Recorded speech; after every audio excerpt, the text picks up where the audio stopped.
There are no people in the future. There are no people. There are no people in the future. No people at all. There are no people in the future. Where did all my people go? There are no people in the future. Let me try my people call. Where are all my people?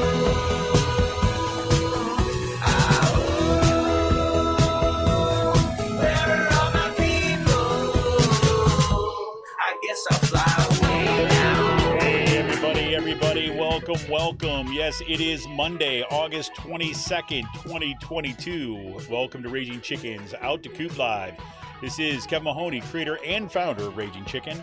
On Out to Coop Live, we talk to progressives, activists, and troublemakers of all sorts, right from our own backyards and across the country. You can also join us at the end of the week for our Friday Politics Roundup, where we break down the good, the bad, and the ugly in state and national politics. And check out our once or twice monthly The Wednesday Show with Cyril Mychalejko, who, is here tonight too. Cyril is, of course, the editor-in-chief of the Bucks County Beacon, and he joins me to drill down on the Bucks County, Pennsylvania international politics. You can get all our shows by subscribing to our podcast on Podbean, iTunes, Spotify, or wherever you get your podcasts. You can support this show by becoming a patron for as little as $5 a month. Head on over to patreon.com/rcpress. And you can help out the show by going over to our YouTube channel if you're not there already. Smash that subscribe button, like the stream for this show, and hit that notification bell so you know every time that we go live. You can join our Discord server. Info on that is in tonight's show notes. And for more PA Progressive talk, tune into the Rick Smith Show's live stream, 9 p.m. Eastern on his YouTube channel, Twitter, Facebook, or subscribe to his podcast wherever you get your podcasts. Head on over to thericksmithshow.com for the latest across all his platforms. And you got to check out the Sisters of the Night Caucus podcast. Yep, the amazing PA women stirring the political cauldron behind that podcast rock the house. And they know where the bodies are buried. You make sure to follow them on Twitter at The Night Caucus. That's at The Night Caucus on Twitter. And you got to subscribe to them, and they'll follow them. And subscribe to them. There goes my voice. And subscribe to their podcast on Anchor, Spotify, iTunes, or wherever you get your podcast. And for all you gamers out there, the Game Inn is a Quakertown-based, black family-owned gaming store. They're friends of the show. They've got everything from retro N64s, the latest consoles, video games for all platforms, collectibles, action figures, Funko Pops, walls of Funko Pops. And with school coming back, they just might bring it back if you're lucky. Yep, kids will get discounts when they get A's in their report cards. Check them out on their Facebook page. Follow them on Twitter at The Game In. If you've got a question about a game, looking for something hard to get, shoot them a message or drop them an email at thegameinpa@gmail.com. That's thegameinpa@gmail.com. Special shout out goes to Jonathan Mann, who wrote our intro song, There Are No People in the Future. Check out all his great stuff and on his YouTube page. I'm doing like 7 things at once right now, just so everybody knows. Yeah, sorry. So check him out, all his great stuff on his YouTube page, and follow him on Twitter at Song of Dayman, at Song of Dayman. That's with 2 N's, at Song of Dayman on Twitter. And look, everybody, don't let Paul Martino and his oligarch friends buy our schools and push extremist politics in our community. Raging Chicken has teamed up with Levelfield to launch a truly community-rooted PAC to invest in organizing, support local and statewide progressive candidates, and unmask the toxic organizations injecting our communities with right-wing extremism. We're putting small-dollar donations to work to beat back the power of big money. You can get more information and drop your donation at ragingchicken.levelfield.net. That's ragingchicken.levelfield.net. And look, we've got some great stuff coming up on Out to Coop Live in the coming weeks. As you know, tonight, people who jumped on early know that we got Cyril Mychalejko tonight, of course, which I'll say more about in a second. But next week, I welcome at 7 p.m. once again, I welcome Jennifer Cohn to the show. Jennifer Cohn is an attorney, election integrity advocate, and political writer whose articles have appeared in the New York Review of Books, Who, What, Why, The Independent, TYT Investigates, the Brad Blog, Salon, and of course, right here in our backyard, the Bucks County Beacon. And we'll be talking about her latest article in the Beacon called, quote, Underreported and Massive Theocratic Movement Joins Forces with Michael Flynn and Roger Stone, in which she lays out just how scary the fascist religious right is looking and the threat they pose to our democracy. I kid you not, folks. This article, I knew immediately when I read it in the Beacon that just came out, I think, yesterday. I was like, all right, I got to reach out to her and see if I can get her on the show. So it's something else. It's something else. And it's frightening. And actually, right before the show tonight, Keith Oberman read her piece and tweeted it out and said, holy crap, this is scary. So just give you an idea about what's going on, and definitely check out her work in the Beacon, and we'll have her on next Monday, August 29th at 7 p.m. Shout out to all our Twitter warriors of the day helping spread the word about tonight's shows. Shout out goes to Carmo Steph, Venting, Kath C. Lesage, Alyssa Bowen, of course, Alyssa, Violetta, Kirsten Zolfo, Dorothy Satterfield, sorry, my writing's bad, Sister Writer, Presley, Starry-Eyed, Shell Jen, Melza B, and Maureen. Yes, and those are just the ones I was able to catch before the show tonight. So shout out to all our Twitter warriors. Thank you for help spreading the word. I appreciate it. I appreciate it so much. So on tonight's show, I'm welcoming Cyril Mychalejko, as I was saying, back to the show. Cyril is, of course, the editor-in-chief of the Bucks County Beacon. And Cyril and I are going to be talking about a growing kind of right-wing movement to call for a constitutional convention. Now, you may have seen some news about this, and, you know, usually it gets weird coverage. Like, well, there's these people that are doing this thing. Well, some supporters, like Representative Brian Fitzpatrick, are calling for Pennsylvania to sign on to this constitutional convention. While publicly shopping a reasonable case for such a move, a convention like that could fundamentally remake our democracy, ushering in an era of right-wing minority rule. And we're also checking to see what is happening with the Bucks County Beacon and in our communities. Welcome to the show, Cyril. How you doing tonight, man? Good. It's great to be back, Kevin. Great. So just so everybody knows, we had a couple little technological glitches kind of earlier on in the show. So if we get if we get any of that, if we get any internet dropouts or things like this, I'll let you know at the time. But if you do hear any hesitations or pauses, it's just because we're still kind of working out that. It seems like the internet's being a little bit quirky with us this evening. So Cyril, you know, it seems like I had you were on kind of 2, maybe 3 weeks ago. Can't remember last time. And it seems like every week that goes by, after having you on the show, it seems like, you know, there's like one more additional volcanic thing to worry about. And this week seems to be no different. So, are you holding in there? Yeah, no rest for the weary, especially with kind of the Republican Party's war on democracy that we're kind of facing right now. 100%. Well, you know, one of the reasons I want to have you on the show, and we were originally going to do this as just another Wednesday show, but there's like so much stuff that's going on, especially that's happening with the Beacon, that is happening with, just kind of in our communities. But you just published this piece that is calling attention to this movement for a constitutional convention. And this constitutional convention is not the kind of convention, or not the kind of, say, like an amendment to the Constitution that you would kind of hear about in your civics class. This is a potentially really dangerous and really kind of game-changing kind of move that the right has been working on for a while. So maybe we could kind of dig into that a little bit and kind of get a sense of, set us the stage of kind of what got you kind of connected to this and pay attention to some of this stuff, and kind of walk us through a little bit about what you're doing in the piece. Sure. Well, this was kind of actually a tip given to me from a reader, which I followed up on, and just want to encourage other readers to feel free to do the same, because the Beacon, unlike maybe some other mainstream media, is responsive to our readership. And when I started digging into it, like I'd already known that this was kind of like a movement. I know the Penridge Area GOP Club has hosted a few events promoting this in the past. So it was definitely on my radar, but it wasn't until I saw that, Congressman Fitzpatrick, the so-called Mott, right, was teaming up with like a defender, and another congresswoman who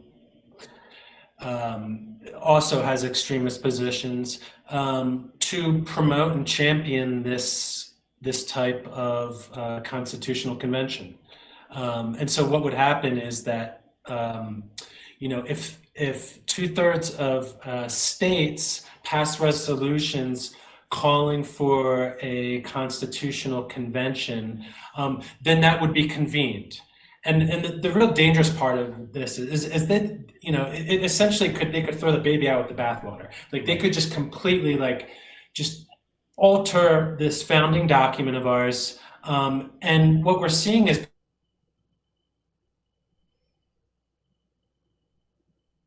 Cyril just cut out. So he said, we were about to say they could alter the founding document and kind of what they're seeing here. So a little kind of background, because I remember a few years ago, several years ago, we're talking back right back in 2010, 2011, when we had the rise of the Tea Party and so on. We had this situation in which there were even some folks on the left who thought this whole idea about a constitutional convention was a great idea.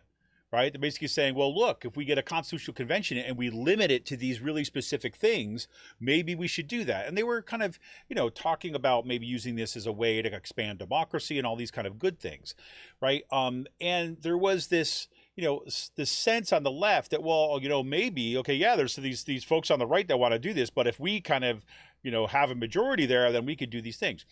The problem is problem is twofold, right? The first problem is that everything is dependent, everything that would be on the table there, right, at a constitutional convention is up for grabs. So in other words, even if somebody wanted to come forward and say, we are going to limit this convention to just this one issue. Like, so for example, Representative Brian Fitzpatrick has been talking about, yes, we can open up a constitutional convention so that we have a budget, like a balanced budget amendment, which put on there, which we can put that aside specifically about why that is such a horrendous idea.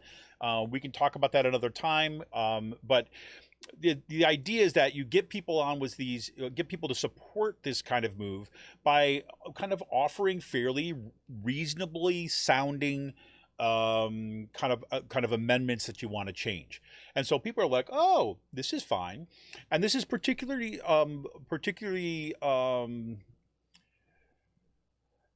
concerning that when you see somebody like Brian Fitzpatrick sign on to this, he's lending that kind of, you know, I'm the kind of problem solver caucus, I'm the moderate. He's lending that brand to what is really an extremist position. Okay, because look, here's the deal, right? Now let's go through a little bit of a history here. If you're just saying constitutional convention in the abstract, where you get to rework some of the things, look, because there's a lot of things in our Constitution that we could say that we're not so happy about, right? We look at what's happening with the Supreme Court right now, and we might really think about whether or not we're going to kind of want to continue to support this kind of structure of governance. Or we might look at what's happened with the Senate, where the Senate represents a minority. Even if they have a majority of senators, right, they still represent a minority of the people in this country, given the fact that, you know, these small rural states have been giving disproportionate influence by having two senators, the same as someone like, say, California, New York, or even Florida for that matter. Right? So the Senate is an anti-democratic institution, right? And the Supreme Court, we've seen what's happening here, is that now you've got kind of like a majority of people on the Supreme Court who are elected, these kind of far-right folks that we kind of see, you know, what they've already done by overturning Roe v. Wade, by going after labor, a whole bunch of stuff. These folks, you know, were appointed by presidents who were elected by a minority of Americans. Right? People who lost the popular vote. So we can already see like where this might be appealing in the abstract if we're saying a constitutional convention, we want to address these things and get it over with, right?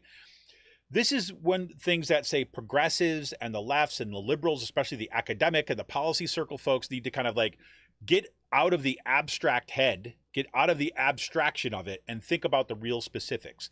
Because if we go back to what happened in 2010 to 2011, right? We've got the Tea Party victory in 2010, right? And the Republicans instituted their so-called red maps, right? And those red maps were a way to say, use the census that was taken in 2010. And then they knew that if they won lots of state legislatures, the state legislatures are are kind of like the ones who are responsible for reapportioning kind of the districts, right? They're ones that go through and kind of adjust the way that the districts work and all this. And we know that they can gerrymander districts. And that's precisely what they did in these with this red map initiative. So in 2011, beginning in 2011, you have, say, these Republicans just like, you know, yes, you had Obama win the White House, but under Obama, we lost more Democratic houses and governorships and state representatives that we had in like ages, right? Kind of at least among Democrats, right? So, and that's because, right, in part the Obama administration, right, and the Democratic Party as a whole were paying attention to, you know, what was happening at the federal level, right? All the attention was going to the celebrities, not to the kind of nitty gritty politics that was happening in our own backyards at the state level. Okay. So what they did is they gerrymandered all these districts so that they basically would be able to control, right, redistricting, and then control state governments for the foreseeable future. Right. And that's what they do. Now we see reporting on this now. This is kind of regular. This is kind of regular reporting at this point. Right. The regular reporting at this point is saying that, you know, yes, we know Wisconsin, because of that redistricting, Wisconsin has kind of like has consistently elected a Republican state legislator, right, with a minority of votes. Right. You have kind of Democrats get like 60, you know, anywhere about say 55, 56, 57% of the votes, but Republicans get upwards of 60% of the representation. Right. So they've already kind of positioned that. And the way that these constitutional conventions work, right, it's kind of dictated by the state legislatures. Right. So the state legislatures are now dominated by Republicans, and particularly these right-wing Republicans. Right. So when it's a good idea in the abstract, say, oh, we want to find ways of adjusting the kind of the problems that we have in our structure as the kind of the country grows. Really, the Republicans, particularly the right-wing Republicans, have already been building toward this kind of moment. And at the risk, if we get into a constitutional convention kind of now, all the best intentions in the world, we have a few representatives go in or say, we're going to change this for the better. The fact is that they're going to be dominated by Republicans, dominated by right-wing Republicans who are interested in enshrining minority rule for the foreseeable future. So I think we've got Cyril back now. Cyril, I was just giving folks a little bit of background about why this is potentially a bad idea. And going back to, say, 2010, when Republicans basically gerrymandered the districts, right, after the census, and basically to ensure that we'd have minority rule at the state level. And this kind of a constitutional convention at this point could open us up to that enshrining minority rule at the country level.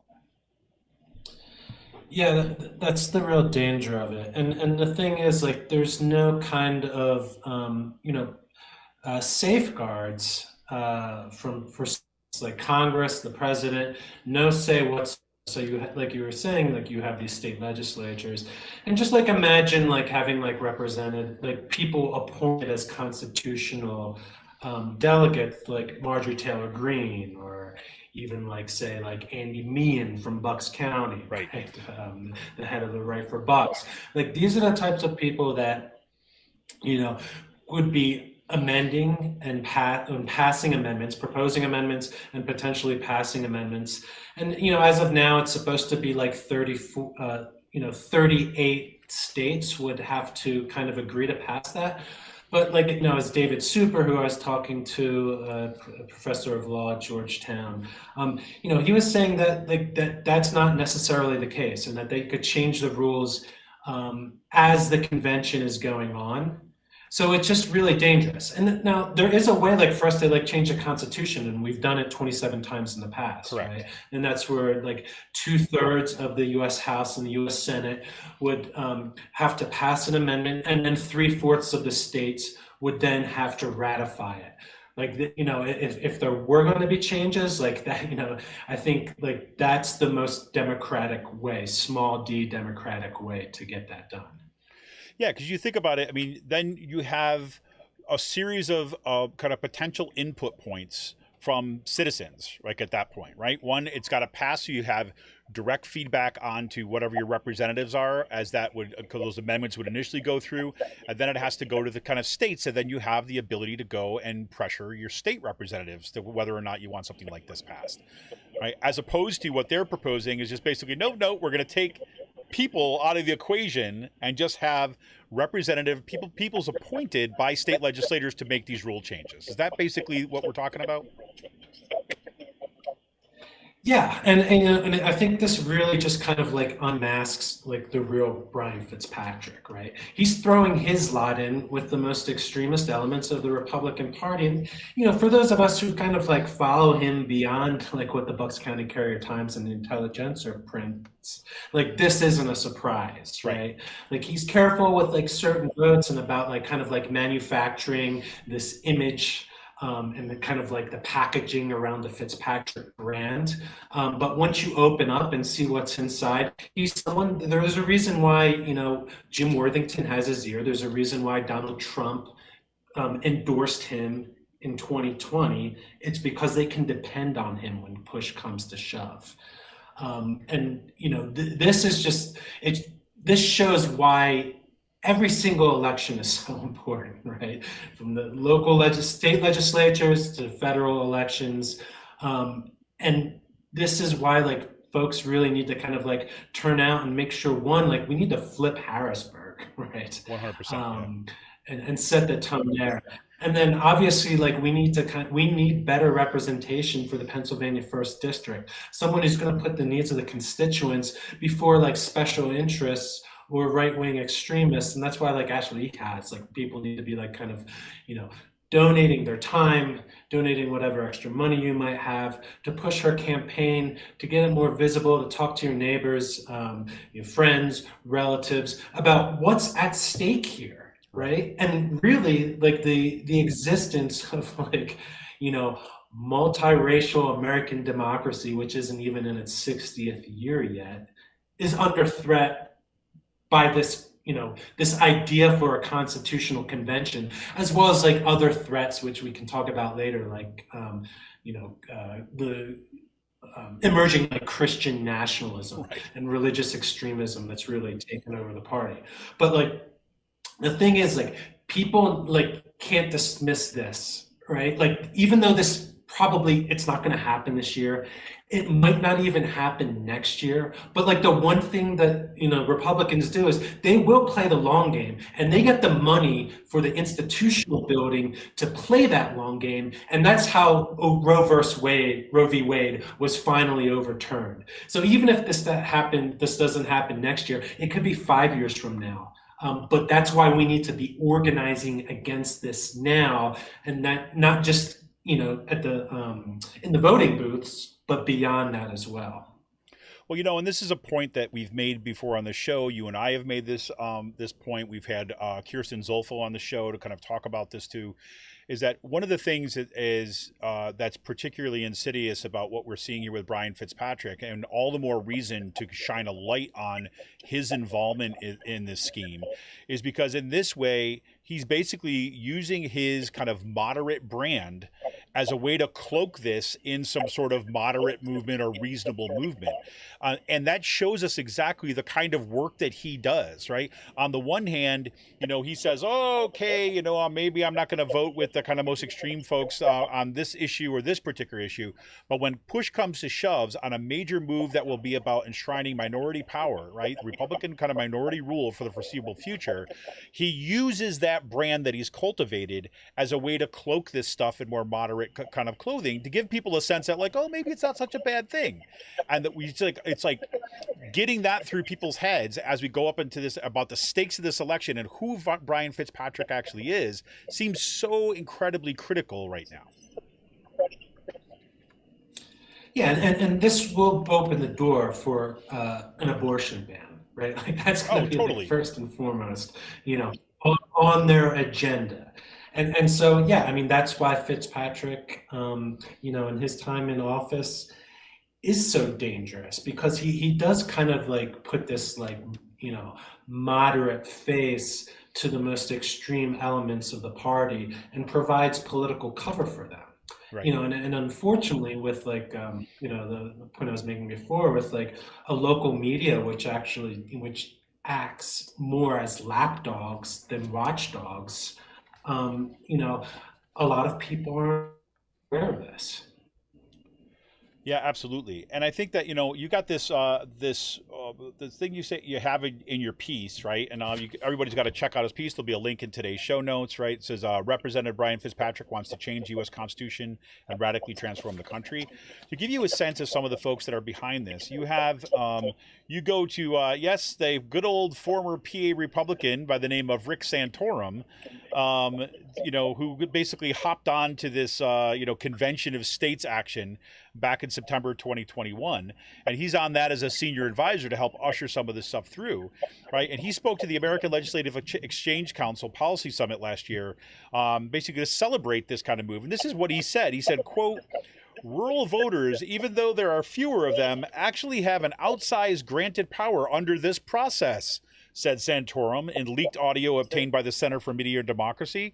Quote, "And we have the opportunity as a result of that to have a supermajority, even though we may not be in an absolute majority when it comes to the people who agree with us. But because of the way that the concentration of votes has changed in this country, we can actually accomplish things." Right? This goes to show they know exactly what they're doing here. Right? This is not like, hysterics coming from progressives who are worried about what could happen. This is like their own words talking about this plan to basically enshrine this minority rule. And it explains why, like, the Republican Party is the party of voter suppression, right? This explains why they're, almost 400 kind of bills that would restrict access to voting have been introduced in state legislatures across the country just this year, right? According to the Brennan Center.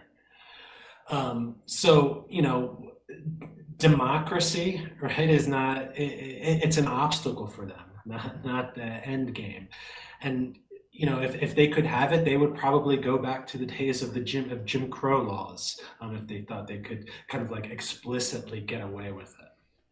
Yeah, and I think that it's this is one of the things that, again, we've talked about this on this show kind of multiple times, is that that's my belief is, I won't put words in your mouth, but I mean, my belief is that's really what all this school board stuff is about. Right. That is what we see in some of these extremist moves. It's all about. It's about keeping that base, the extremist base, constantly mobilized.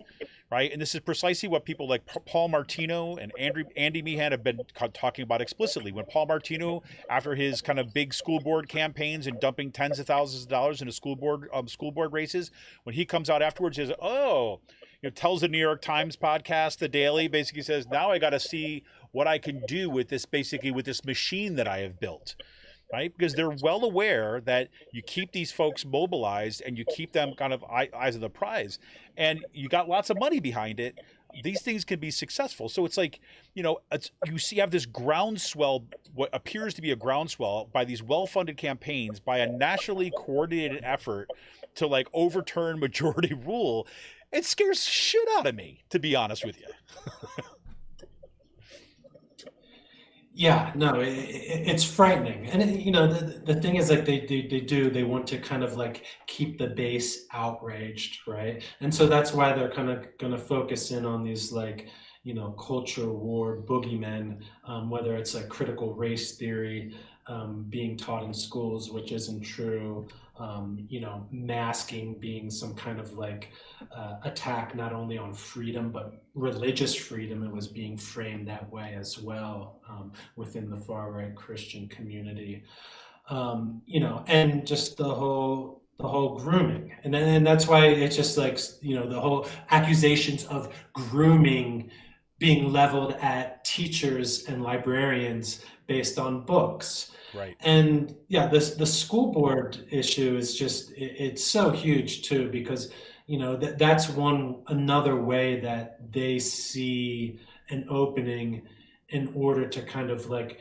transform society to fit within the very small kind of ideological box. Yeah, absolutely. And I think that this is, I mean, right now, as we're recording tonight, the Penridge School District is there kind of considering once again to pass a kind of student kind of expression suppression policy and teacher suppression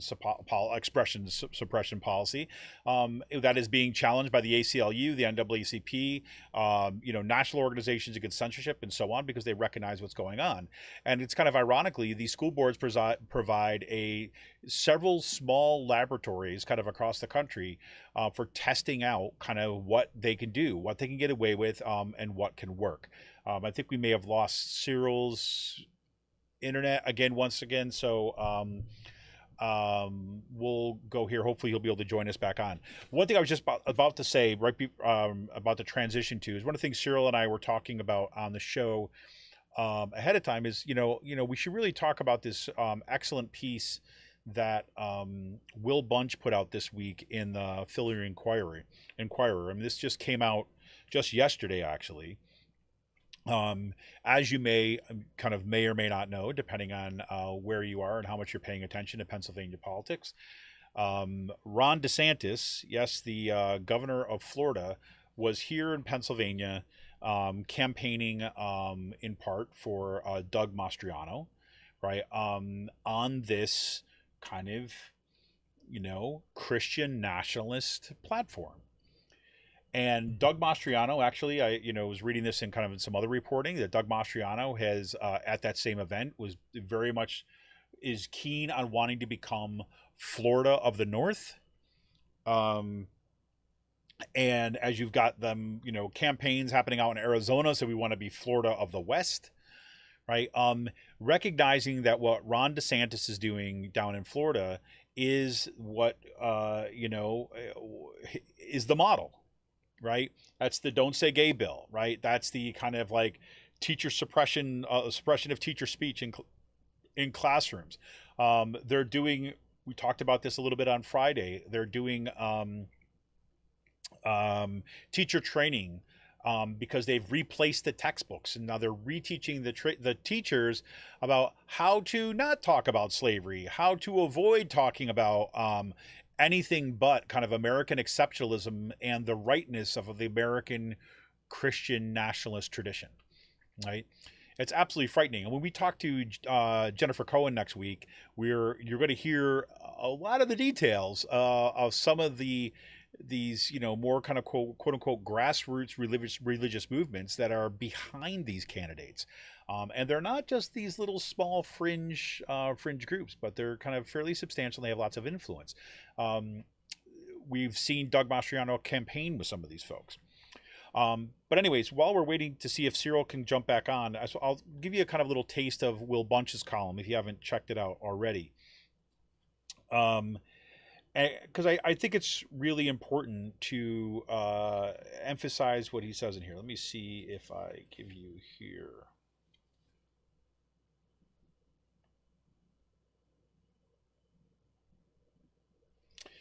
Yes, his opening paragraph starts with this. He says that the Republican governor of Florida, Ron DeSantis, brought his act to Pittsburgh on Friday and left little doubt that he's running for president in 2024. We need to talk about this. But first, let's look at the even more revealing event that DeSantis staged right before he boarded the jet for his Roosevelt road swing. A full-on display of what 21st century American fascism looks like. In heavily Democratic Fort Lauderdale, the 5'9" DeSantis, the modern fulfillment of the Jimmy Breslinism about a small man in search of a balcony, elevated himself on a podium, flanked as he often is by armed and uniformed men and women of law enforcement, to highlight his crackdown on supposed voter fraud ahead of November's election. Quote, "That is against the law, and now they're going to pay for it," DeSantis declared of 20 Floridians, almost all from Democratic strongholds such as Broward County, where his campaign rally-style announcement was staged, or Miami-Dade, accused of casting ballots despite a law barring them to do so. They'd been convinced, because they'd been convicted of murder or sexual assault. But the event and its stench of law and order intimidation revealed so much more through what was left unsaid. such as the fact that DeSantis' Office of Election Crimes and Security, like so much that the Florida governor does, a dangerous escalation of the GOP's long-running war on voters' rights to straight-up authoritarian territory, has spent $3.9 million of taxpayer dollars to find alleged fraud in less than 0.0002% of the 11 million votes cast in the Sunshine State. That's basically about $195,000 for each allegation, right? The problem here is with this, and it goes on in the rest of this piece to kind of explain about the reason why this is a problem is because, you know, if you remember, Florida voters voted through referendum to basically overturn Florida's law that basically barred somebody who committed a felony from ever voting again in the state. Nope, they said no. Once you've done your time, right, and you're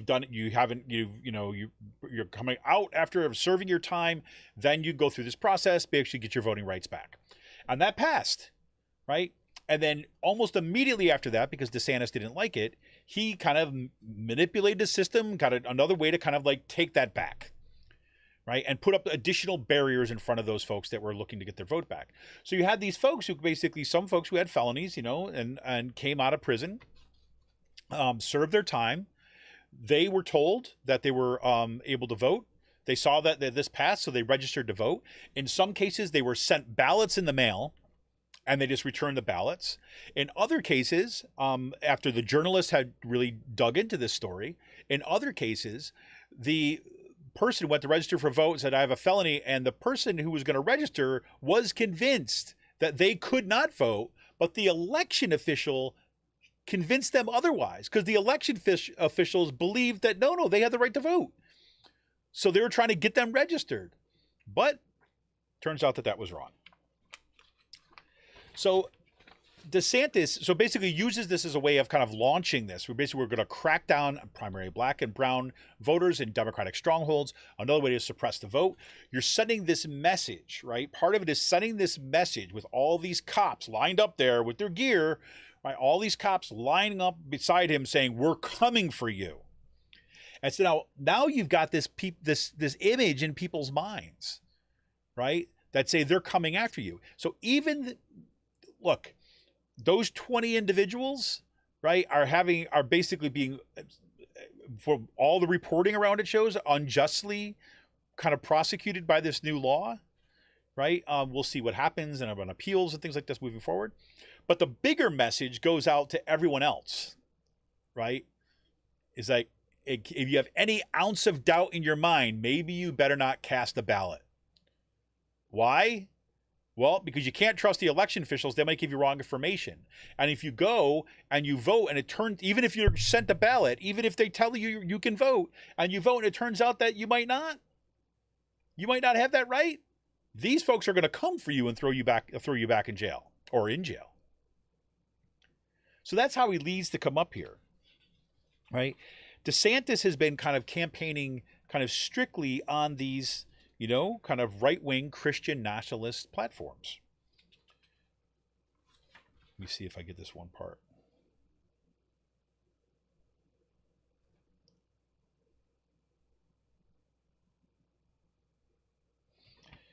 This is going to come up again when we talk to Jennifer Cohen next week. When she's talking about some of these theocratic organizations that are involved, and they're going to talk about some of their language and stuff. And reading this piece by Will Bunch and reading the piece by Jennifer Cohen about the language that these theocratic Christian nationalist organizations are using, what DeSantis is saying, the words he is using are right out of their playbook. Right? So this is the kind of signaling the extremists always do. Right? They don't come right out and say it for the most part. No, what they do is they signal to these groups that I'm on your side. Right? So let me just give you a kind of, I'm going to read you a chunk of this. So it says, DeSantis' national campaign is in full swing, which came to Pennsylvania this weekend with a controversial embrace of our extremist and Christian nationalist GOP gubernatorial candidate, Doug Mastriano. This marks a major turning point as America looks warily toward 2024 election that has already a kind of 1860 feel to it. Right now, DeSantis, the only serious Republican rival to Trump, according to the polls, is demolishing the myth that the former guy would be challenged by a moderate. Instead, DeSantis is taking the loose ideology of Trumpism to new extremes of demonizing the other and positioning the GOP as an anti-democratic movement. With more than 100 protesters outside, DeSantis told a packed downtown Pittsburgh Hall ballroom in a lame, whiny echo of Winston Churchill, quote, "We must fight the woke in our schools. We must fight the woke in our businesses. We must fight the woke in government agencies. We can never, ever surrender to woke ideology." The use of a cadence that opposed Nazism in 1940 to instead attack American citizens as the enemy was obscene. Just the fact that DeSantis, the head of the state with a large Jewish population, thought it important to endorse Mastriano, despite the shocking revelations about the Pennsylvanians' ties to the website Gab, a cesspool of anti-Semitism that inspired the 2018 mass murder of 11 Jewish people at a synagogue just a few miles from where he spoke, that was a powerful illustration of a political party's downward spiral into madness. In addition to the anti-Semitism flap, something else that DeSantis never mentioned once on his Pennsylvania road trip was Donald Trump.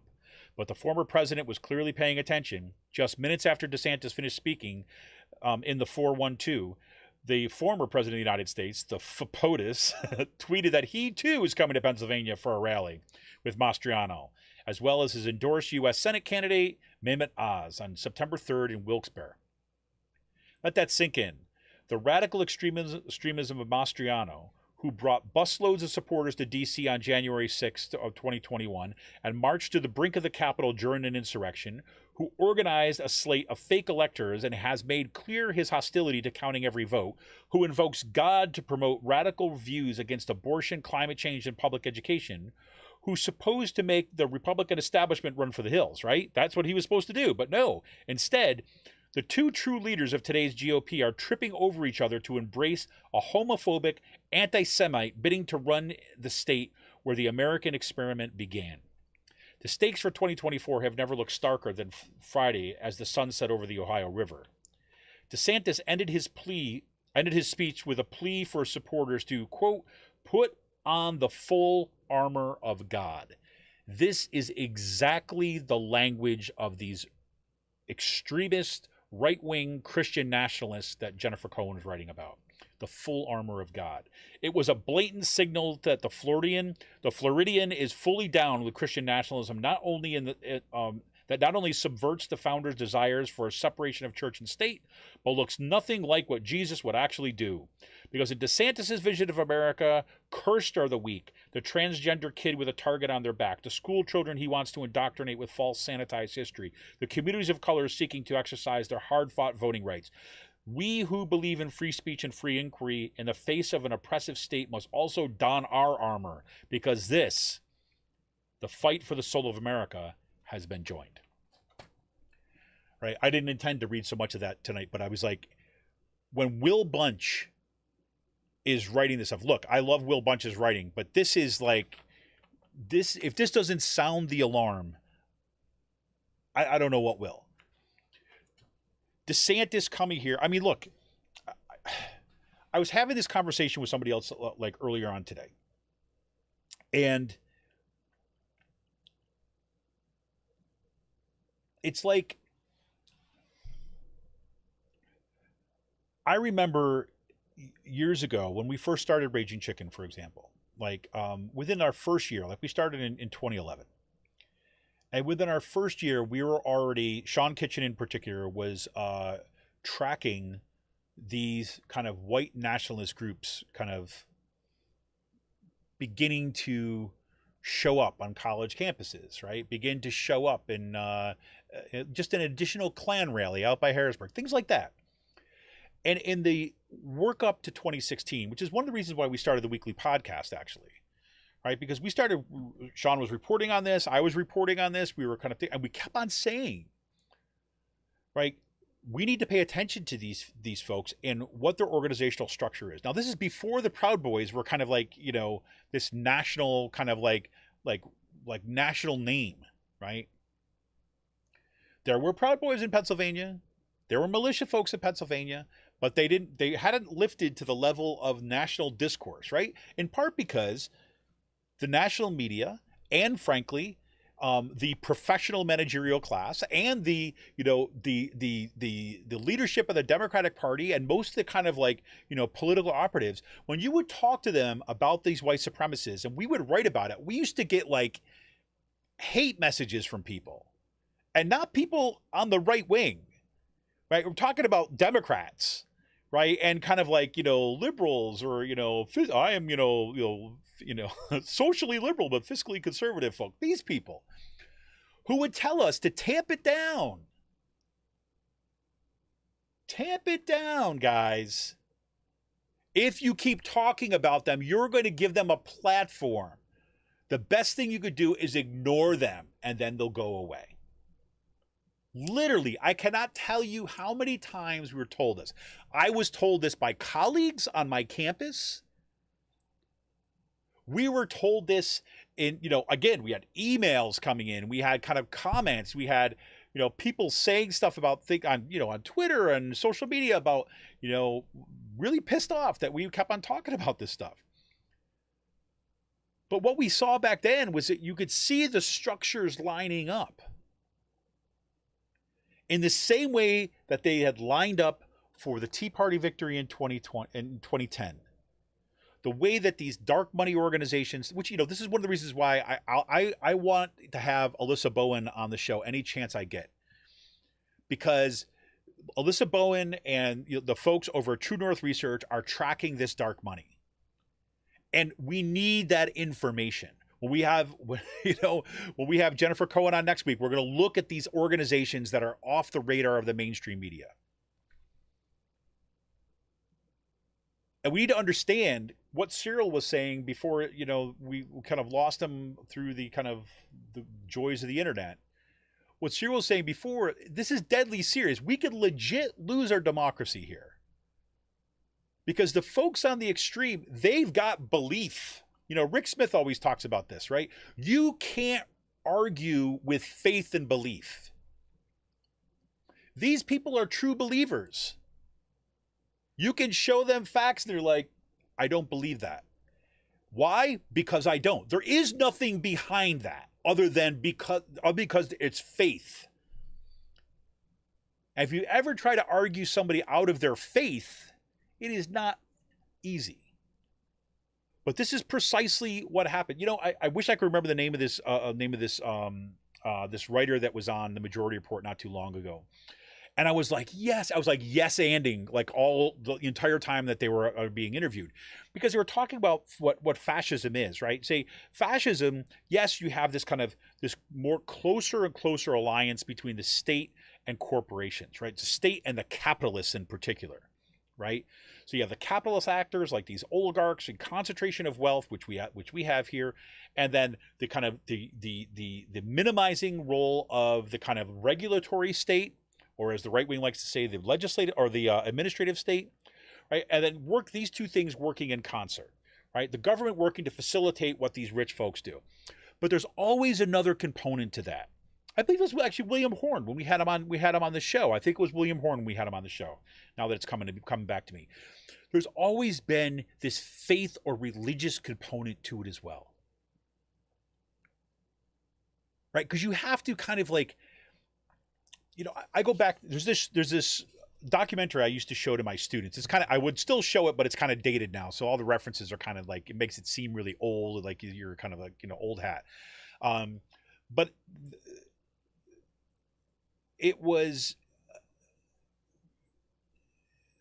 The Persuaders. It was a PBS Frontline documentary, and Douglas Ruskoff, I think his name was, who ran it. And basically he was interviewing these folks that are in the kind of persuasion industry. So you're talking about the PA, the public relations, the marketing campaigns, and then the political world. But one of the things that some of these advertisers, particularly these brand advertisers, right, which are not so much interested in getting you to buy products because of the higher quality level. They're trying to attach an emotional experience to the brand or to the product, right? And try to get you to want this thing. right? Try to get you to want this thing at this kind of like visceral level, right? At this kind of sub-rational level, right? And this one guy, he wrote this book. I'm Saatchi and Saatchi, I think he used to be the head of, and it was an advertising firm in New York, and he wrote this book called Love Marks, right? And he said the goal, this love mark that he was trying to shop, right, was a way to get people to commit to a brand, right? To have loyalty beyond reason. Loyalty beyond reason.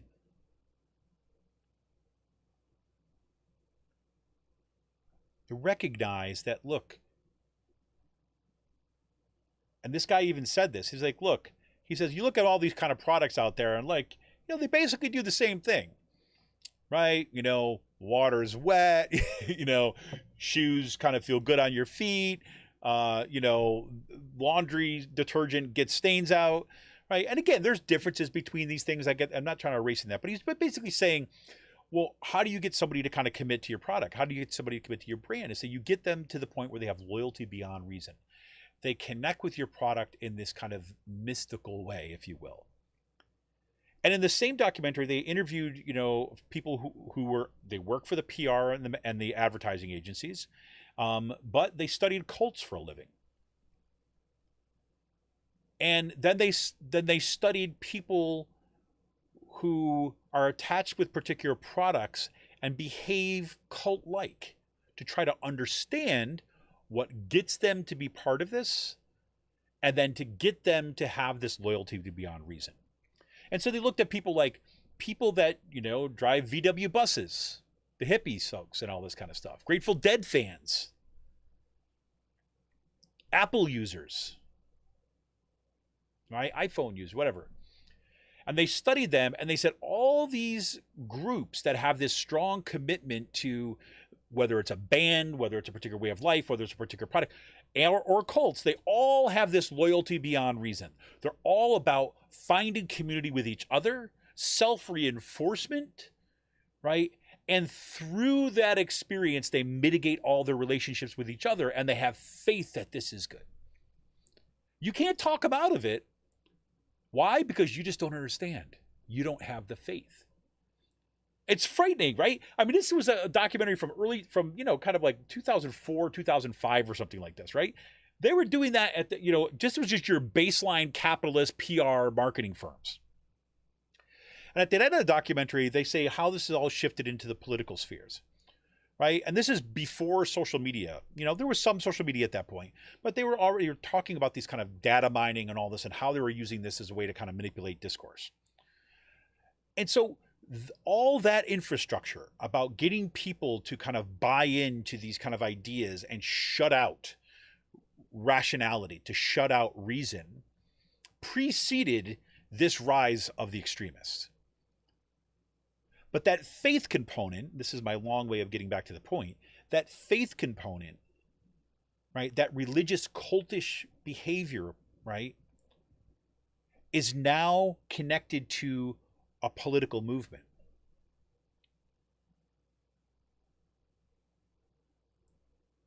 We've often said on the show that, you know, like Trump didn't make the Republican Party what it is, right? He just walked in and put on the coat and found that it fit so-so, right? The Republican Party, the right wing in this country, built that coat. They set the stage. They laid out the red carpet. They just waited for that person to come forward. And yes, the Republican Party whined and complained that Donald Trump was blah, blah, blah, blah, this and that. But they all came around pretty quickly, right? We've seen, I mean, you've all seen it now, that footage. Like, yeah, here's what Lindsey Graham said about Donald Trump being a threat to democracy. This is what he said he was campaigning. And then now look at what Lindsey Graham says about Donald Trump. He's the future of the party, blah, blah, blah, blah. Because really at the core, again, this is one of the themes we talk about on the show over and over and over again. At the core, the Republican Party, what that is about, it's about power. It is no longer, if it ever was, about a set of ideas about family values and kind of blah, blah, blah. No. It is about power and it is about a Christian nationalist, neo-fascist, fascist, however you want to put it, movement about maintaining white supremacist capitalist rule in this country. And doing so from a position of being a minority. The Democratic Party had it wrong. The Democratic Party would always say, I shouldn't say Democratic, leadership in the National Democratic Party thought demographics by themselves were going to magically transform the future of it. And they wouldn't have to do anything. They wouldn't have to do politics. They would just have to get elected. They would just have to raise money and wait for the demographic shift to happen. Meanwhile, the Republicans were saying, hey, there's a demographic shift that's happening. And we know, like there's no guarantees in the future, but we know if you look at African-American voters, they vote at about a 90 percentile rate in favor of Democrats, right? And we see similar trends, although it's not the same, in different kind of ethnic groups and breakdowns and things like this. And we also kind of notice that kind of women aren't too happy about the anti-abortion stuff. So we can see the writing on the wall. So, hey, let's start to prepare. Let's start setting up infrastructure so that we can still maintain power, regardless of whether we're in the majority or not, regardless of whether our ideas are popular or not. And at the same time, we could slowly start keep on the militarization of our police forces, right? We could keep on the punishment aspect of things, throwing more and more people in jail. So we're building up that militaristic state in support of this white Christian nationalism.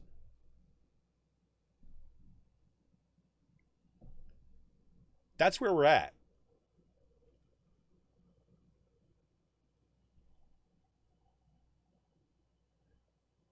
So, that's why we pay attention to this stuff. When you start bringing that faith question into politics and political movements, and reason has been abandoned, that these folks have loyalty beyond reason to Donald Trump, to whatever kind of like Ron DeSantis, Doug Mastriano,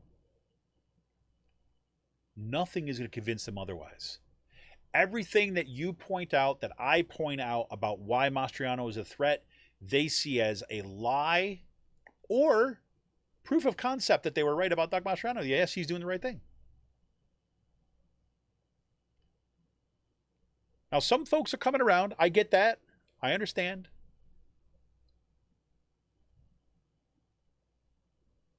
But, a third, 40% maybe, higher than that, are not convinced. And we're not going to be able to convince them in the short term. Maybe over the long term, maybe.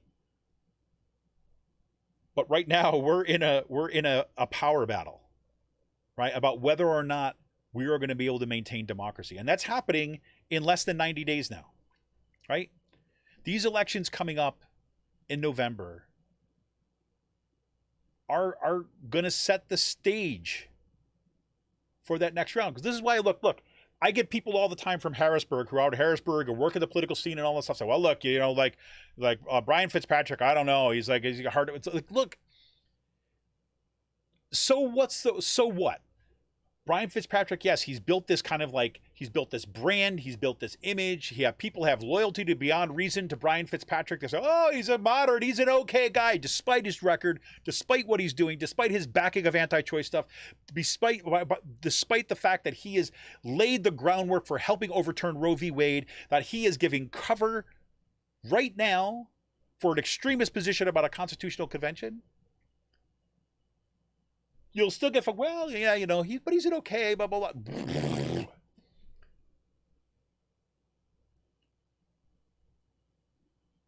Damn what these consultants say. We've got to get rid of Brian Fitzpatrick.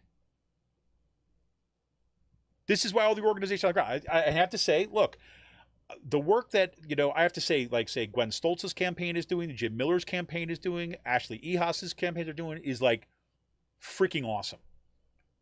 And that has everything to do with all these people who stayed engaged, all the parents and the community members who stayed engaged after what's been happening at the school boards, who've watched what's happened in their communities, and instead of saying throwing their hands up and gone away, have dug deeper, brought more people in, and have been out there organizing. Like we have legitimately, when Cyril said we need to flip the PA legislature, we've got a chance to do that. Yes, it's an uphill battle, but we're in a better position now than we have been in ages. In part because we actually got like fairly legitimate district maps, that we actually have people out there organizing, that you had parents and community members who have been out and have been organizing, are basically, giving the hand to like the Democratic consultant class, basically saying, you want in? All right, good. But this is what we're doing. You want to help us win? Then you help us win. We're not going to listen to your nonsense because you just screwed us in the last school board elections. And you don't believe me? Go back and read Dina Lagerman's stuff. And go back and listen to her when we had Dina Lagerman on this show talking about precisely what happened when you had the kind of Democratic consultant class come in and told everybody not to talk about CRT, not to talk about the anti-masking stuff, to just stay with the issues and don't ignore that. And then by the time they realized that, oh my God, that's the issue, those are the issues, it was too late. You cannot start to run a campaign about what's happening like in the school boards like a week before the election. But that's what they did. And they've done it before. But now, again, burnt hand teaches best, I guess. I don't know. You have folks that are coming out and they're just doing the hard work. Like I've said, in my entire time of living in Percy, I have never had so many people show up to my door. Right? And if they did show up to my door or knock on my door to try to get me to vote for someone, they were always Republicans, with two notable exceptions in 13 years, until this year. And now, the people showing up on my door, Gwen Stoltz's campaign, Ashley Ehas's campaign, Mark Pinsley's campaign. There's more Shapiro signs that are out there than I have seen before.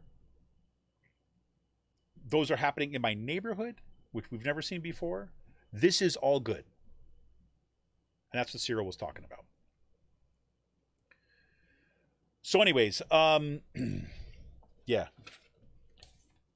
I hope everybody's going to tune in next week when we talk to Jennifer Cohen about these religious extremists and Christian nationalists. Do definitely check out that piece by Will Bunch. It was published yesterday in the Inquirer. It's called "The Barely Hidden Fascism Around DeSantis Makes a Pit Stop on the Race to 24." Just great writing about that. Definitely got to check out what is happening over at the Beacon. It's unfortunate that Cyril's internet cut out, that we couldn't keep on going. I wanted to actually have him give us a preview of some of the stuff that is happening over in the Beacon. But I mean, look, chances are, if you're listening to the show, you've heard me say this before, that the Bucks County Beacon is just tearing it up right now. I mean, I just want to if you look at just what's on their main news page, right? I mean, it starts from former teacher Lori Smith determined to improve PA from Harrisburg, talking about local representatives. This kind of local coverage is freaking amazing, right? Excellent coverage of what's happening down. And we're going to try to get somebody on the show for this too as well. That there's been an ongoing push down in the Warminster area and throughout Bucks County to privatize the water system, right? There's big pushback against this, and there's great reporting by Jenny Stevens about the kind of popular pushback against the privatization of the water and sewer.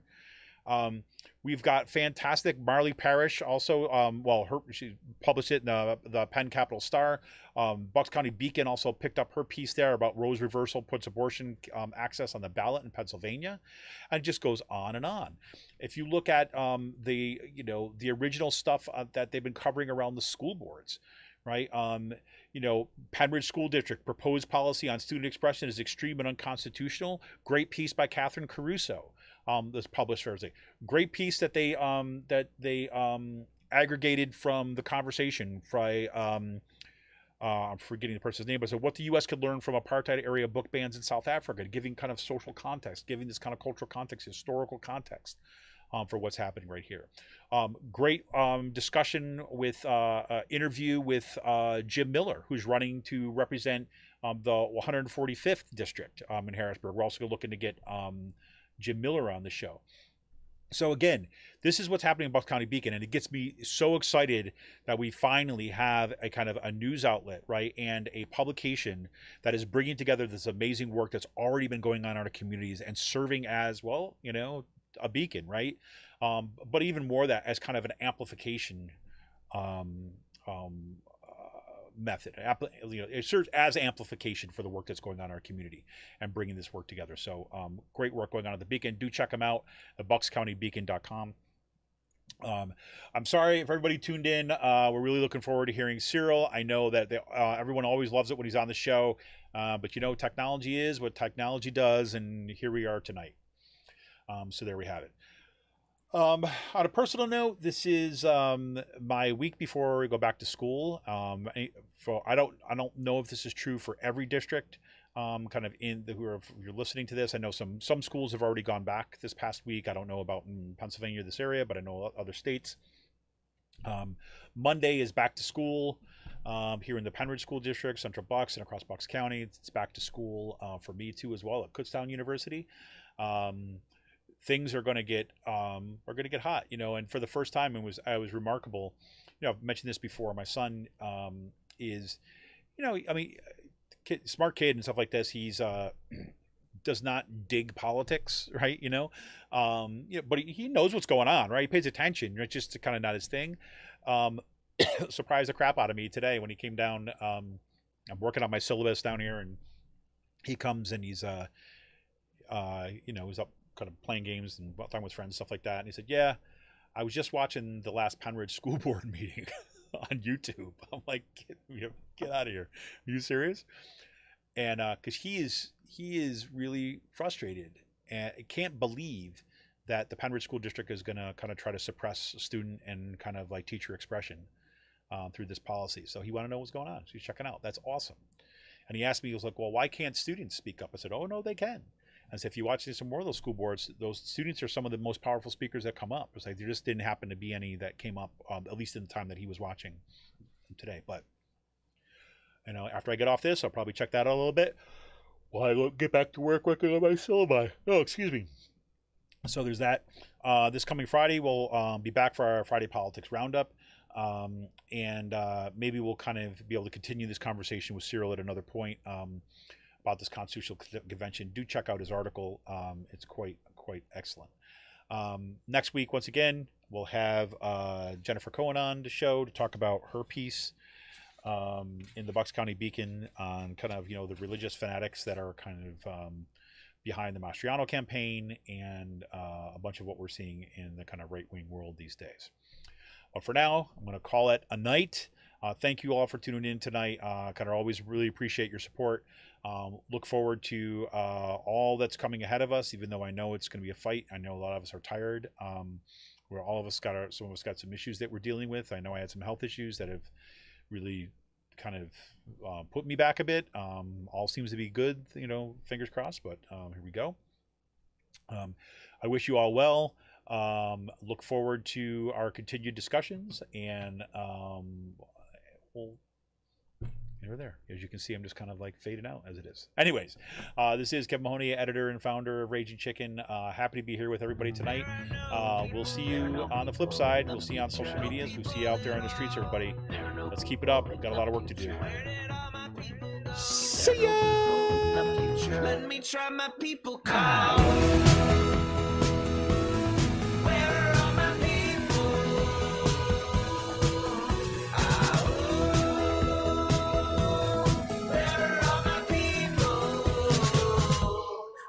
I'll fly.